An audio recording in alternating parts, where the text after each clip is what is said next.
नमस्कार, ये है अद्भुत संसार किस्सा कहानी और पेश है फलक की कहानियां जिन्हें हम लिखते हैं खुद को। मैं हूं अनुज सारस्वत, आपको सुना रहा हूं लेखिका डॉक्टर रचना यदुवंशी जी की कहानी मंद बुद्धि। क्या नाम बताया तुमने अपना? जी पटोले, नीचे मुंह करके बोला था वह। पटोले, नाम तो गजब ही है तुम्हारा, दादाजी व्यंग में बोले थे। कितनी तनख्वाह लोगे? आपको जो ठीक लगे साहब। पटोले ने सरलता से बिना किसी मोल तोल के अपनी कीमत का कोरा टैग साहब को थमा दिया था।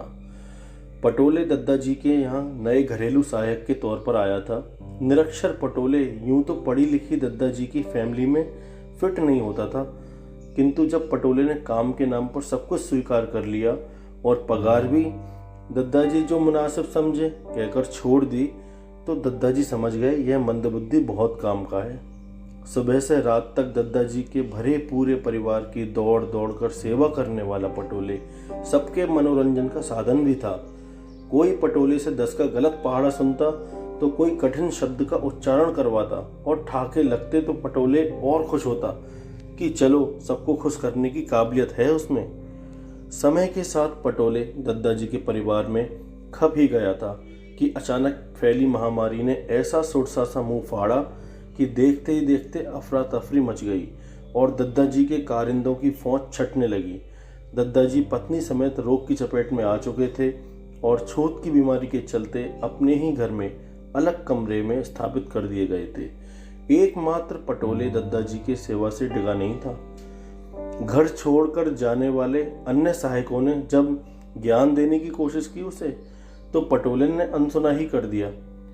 उस रात जब दादाजी की पत्नी तेज बुखार की चपेट में थी, तो पटोले ने उनके तलवों में बर्फ रगड़ रहा था। दादाजी की खुद की तबीयत बहुत ठीक नहीं थी, लिहाजा बेबस सी कुर्सी पर निढाल पड़े कभी पटोले तो कभी पत्नी को देख रहे थे। जब बर्फ पूरी पानी हो गई और पत्नी का ज्वर भी नीचे आ गया, तो पटोले उठकर जाने लगा। दादाजी अचानक भावुक होकर बोले, पटोले, तुम्हें भगवान खुश रखे, तुमने हमारी बहुत सेवा की है। पटोले ने दादाजी के पांव छुए और धीरे से कहा, दादाजी, हम मंद बुद्धि हैं लेकिन नमक हराम नहीं। हम निपट गंवार को आपने शरण दी है, हमारा भी कुछ फर्ज बनता है। पटोले गमछा संभालकर बाहर निकल गया। शर्मिंदा दादाजी समझ नहीं पा रहे थे कि मंदबुद्धि कौन और गंवार कौन।